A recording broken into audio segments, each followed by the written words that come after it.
Hello everyone, a very good morning, good afternoon and good evening, and I hope you all are absolutely fine. I'm Sandeep Bhatt and we are here for discussion on how to become a good cost auditor. In this video, we are going to discuss on formats and reports available in companies cost records and audit rules 2014.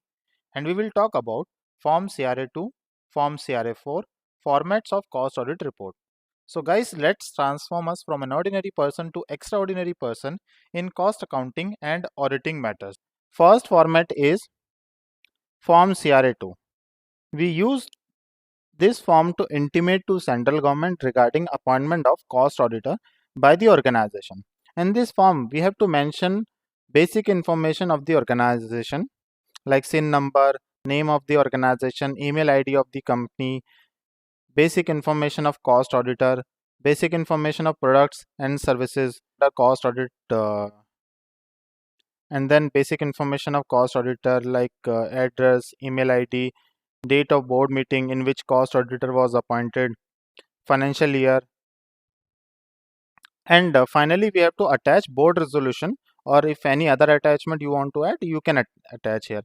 And then you have to digitally sign this document and you have to submit this form. Next format is Form CRA4. We use this form for submission of cost audit report to the central government. So once cost audit is over, we have to use this form to submit that cost audit report to the central government. So in this again we have to fill basic information of the company, appointment details of cost auditor. Then again we have to mention industry or sector or product or service information under regulated and non-regulated informations. We have to mention the cost auditor information like it is individual, LLP, same like we have mentioned in CRA2. Then we have to mention the remarks or cost auditor observation or any reservations or any adverse remark we have to mention here, and we have to attach that XBRL document which we have converted cost audit report through XBRL tool. We have to attach that XBRL document here, and again we have to digital sign this document and we have to submit this document. We will see how to fill that information, how to cross check that information from MCA portal. We will see that all those information in subsequent videos. And now let's talk about formats of cost audit report. In cost audit report formats, MCA or government has divided all these formats in four category. Part A is general information, which includes basic information. Part B, we have to fill or we have to audit for manufacturing sector only. Part C is related for service sector only, and Part D is for all. So if it is a manufacturing company, then we have to fill Part A, Part B and Part D.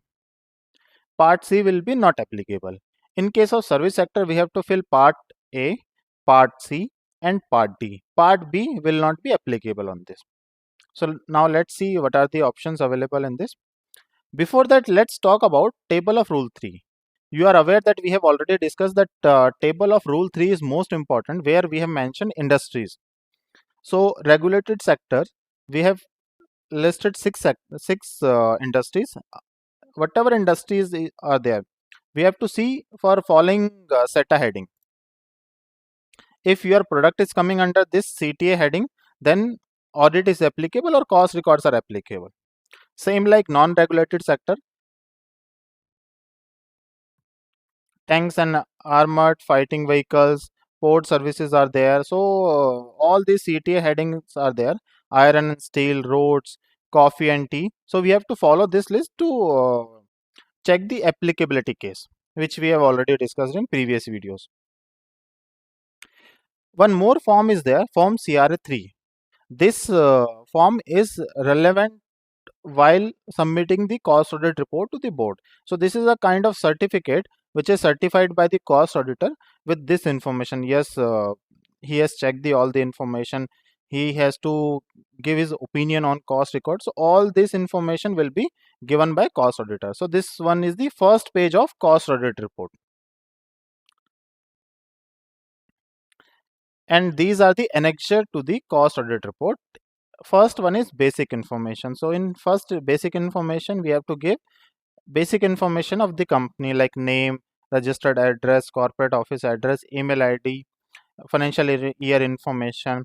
Then we have to fill cost auditor basic information, which includes name, PAN card, email address, normal address, membership number. So these basic information will be required from company side and cost auditor side. Next is cost accounting policy. So in this part, we have to mention the cost accounting policy followed by the organization, like what is the methods or policy they are following for accounting, allocation, and absorption of overheads, accounting for depreciation or amortization, what is the basis of inventory valuation. So we have to mention in under point 3 under cost accounting policy. In point number 4, this information we have to fill for company as a whole, where we will mention all the product information or service information with their revenue. We have to mention other income also. Part B is applicable for manufacturing sector only. First para is quantitative information. So here this information we have to mention for all the products, like what is the installed capacity, how much enhanced capacity enhancement we have done in current year, what is the actual production, what is the finished goods purchased. If we are doing trading also for our normal products, then how much in quantity we have purchased the finished goods. Then stock adjustment, like increase decrease of stock. And finally details of sales, like domestic sales, export sales. So this in this format we have to mention quantitative information only.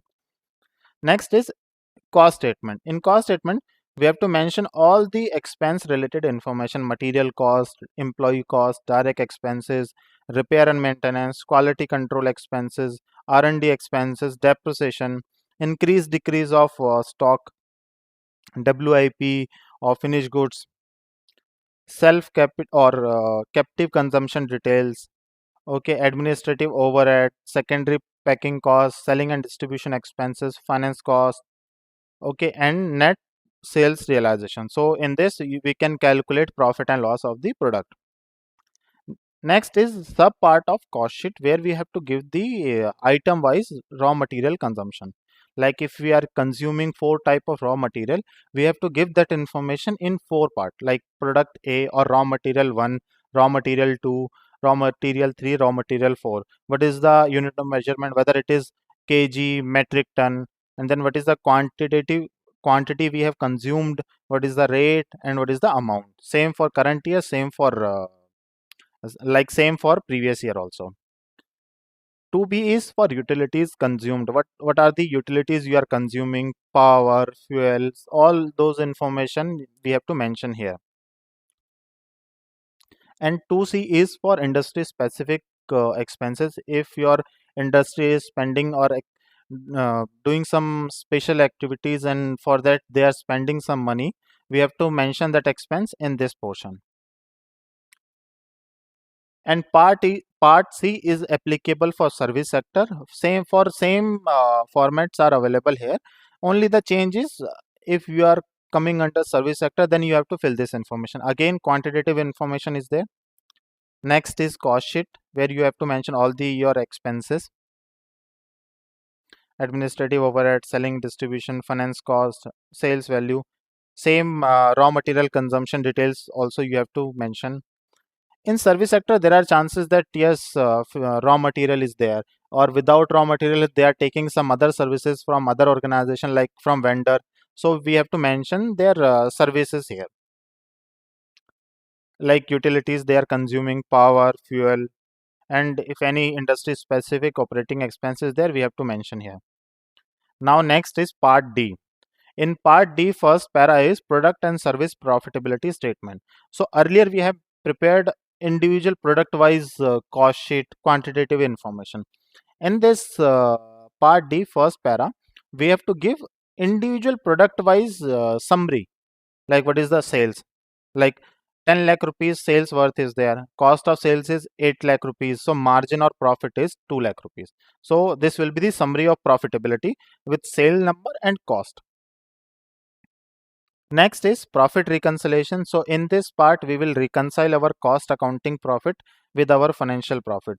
Like what are the incomes which we have not considered in cost records, or what are the incomes which we have covered in financial accounts, or what are the expenses which we have not covered in cost records, like non-cost items we don't come consider in cost sheet. So that will be the part of reconciliation, or some abnormal income or some abnormal expenses we have to reconcile here. So in this part, we have to reconcile our uh, part D para 1 profit with our financial profit.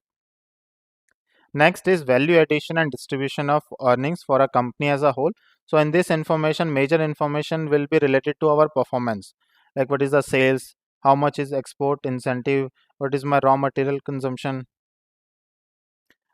Okay, and then what value addition we got, and what is the distribution of the earning. Like if we got 100 rupees, 20 rupees we have given to employees as a salary and wages, 10 rupees we have given to shareholders as a dividend. Okay, and remaining we kept as a retained earnings.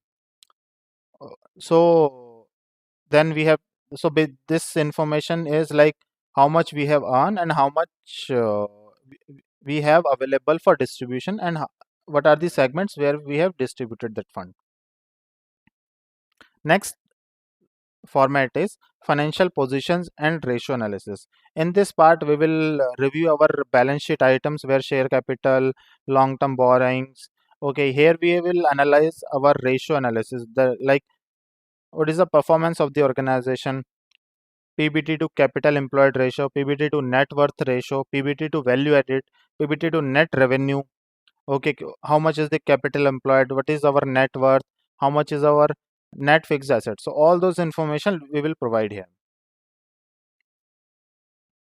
And in last format will be related party. Second last format will be related party transactions, where we will mention all the related party transactions happen in that financial year for a company as a whole, and we will also provide the basis adopted by the organization. And last format is reconciliation of indirect taxes. In this, we will mention all the indirect taxes. As of now, we are using GST, so all GST information will come here. And finally, we have to certify this, all these reports and all this data will be certified by the cost auditor and organization also. So all these formats are there. All these formats we will discuss in details in next video, and we will see how to submit this or how to fill these formats. We will discuss in detail, and we will also take 2-3 examples to understand in details. If you have any query or doubt, comment below in the comment box and join us on following social media channels for quick replies over your questions. So CMS students and members, that's it in this video. Thank you and have a nice day. We will see you in next video.